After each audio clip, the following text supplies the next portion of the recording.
Can't even start because it's a tail. Hey guys, I'm Tom the Tech Chap, and I've been given an early look at two brand new Acer laptops. We've got the Swift X14 and its bigger brother, the Swift X16. These are brand new for 2022 with a whole bunch of upgrades. Did you just die? Critical low battery.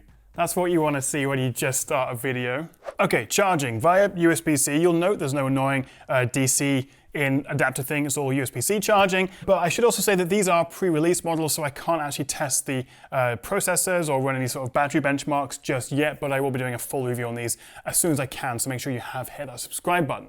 Now, you could call me a bit of a Swifty because, well, I actually do quite like Taylor Swift, but I'm also a fan of the Acer Swift series. They have got steadily more expensive over time, so perhaps they're not as great value as they once were, and also they don't quite offer the same premium experience as you get on, say, a Dell XPS, an ASUS ZenBook, or a MacBook Air. But they're solid and reasonably affordable, and just good all-rounders, as the annoying cliche goes. So what is new with these 2022 models? Well, again, if I bring them back to the middle, now that this one's not going to die because it's run out of battery life, the first thing you'll notice is we have these taller 16:10 aspect ratio screens, which is a big upgrade for me. I think every laptop should have a 16:10 aspect. You just get a little bit more vertical screen space, and so it means we're getting a 14-inch and a 16-inch screens in reasonably compact form factors. They've really trimmed the bezels. Both laptops also now come with the latest Intel 12th Gen Alder Lake processors, the P series of chips, which again I can't test right now. They have just been announced for these laptops, well, a bunch of laptops, but these are one of the first to come with it. And these will be up to 14 core chips.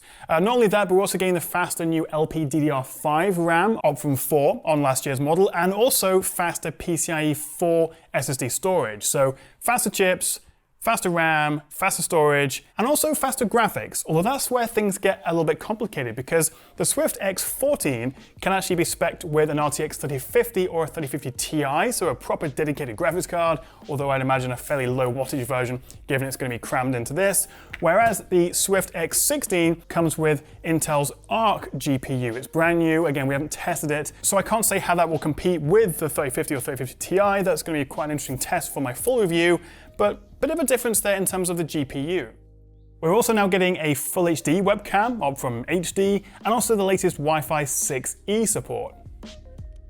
So the next question, if you are thinking about maybe upgrading to one of these, is which one should you go for? Well, there are a few differences. The graphics, as I explained, but also, well, you can see the main one, the size difference. 14 inches versus 16 inches. So obviously this is a little bit more portable. It's 1.39 kilograms versus just 1.7 on the 16, which is actually very impressive for a 16-inch laptop. It's not quite LG gram territory, but I think it's sort of using a metal magnesium alloy chassis. It feels a little plasticky, they both do, but that is a lightweight material. So a 16-inch screen, 1.7 kilograms is pretty crazy. The battery capacity is slightly higher on this. I can't really make a comment between them at this point, but I reckon they should be pretty consistent. But the other thing about this guy is not only does it have that bigger screen, but it's also high resolution, Quad HD versus Full HD, although they are both 60 Hz IPS LCDs. And also this goes up to 400 nits of brightness versus 300 on the 14, so it's a little bit brighter. So bigger screen, high resolution, a little bit brighter,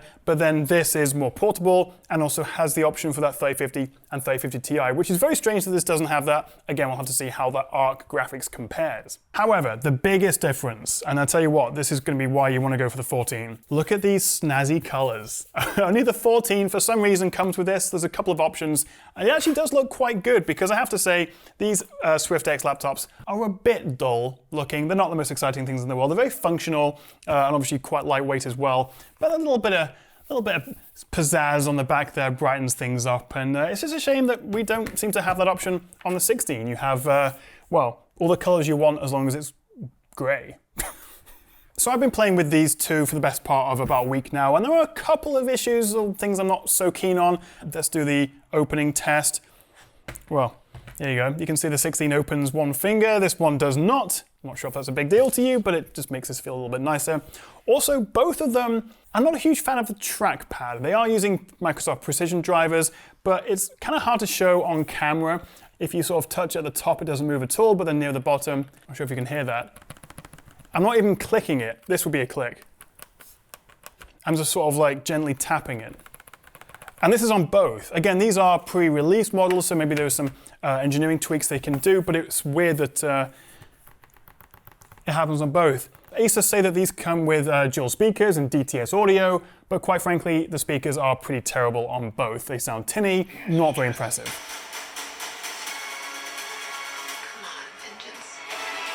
And also, especially on the 14, I kind of wish we did have brighter screens. A 300 nit Full HD non-touch matte screen is okay, but given that this, well, as will come to a cost about £1,000, you kind of want a little bit more out of your screen. ASUS are going pretty much full OLED, I think, this year in 2022, which obviously is much nicer than this in terms of the contrast and also the brightness to some extent and the HDR. So the screens are fine, but they're just a bit perhaps lackluster compared to some of the new competition. So the big question then really is how much? Well, the Swift X14, which will come out in sort of late February, early March, will cost £999 for a 12th gen i5 and also an RTX 3050, whereas this, which will come out a couple of months later in April, will cost £1099. So about £100 more, but we'll have to see how the performance compares, and also you can get your hands on this a little bit sooner. But that does put these against the likes of the Dell XPS series, although that can be a little bit more expensive sometimes, and also ASUS ZenBooks, and say a MacBook Air as well. But I am withholding judgment because, well, this isn't a review, and also I can't test the performance or the battery life, which are pretty important factors when it comes to buying a laptop. But still, there is a lot to like here, not least these snazzy colors, although to be fair, this was on last year's model as well. But what do you reckon? Would you be tempted to buy the 14 or the 16, and if so, which one? Or if not, why not? Thank you so much for watching, guys, and I'll see you next time right here on the Tech Chat.